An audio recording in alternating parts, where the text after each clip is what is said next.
મિત્રો, એક રબારીનો દીકરો આખા વિશ્વમાં મોજીલા મામાદેવ તરીકે પૂજાય છે.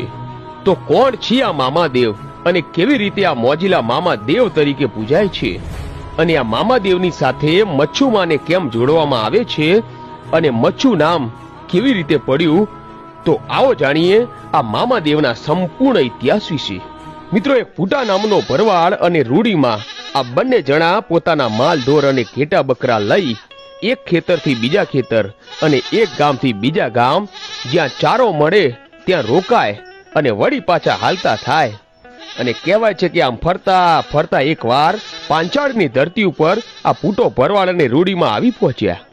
અને આ પાંચાળની ધરતીનું મગાવા નામનું ગામ અને ત્યાં ભોળાનાથનું મંદિર. અને એ વખતે બરોબર શ્રાવણ મહિનો હાલતો.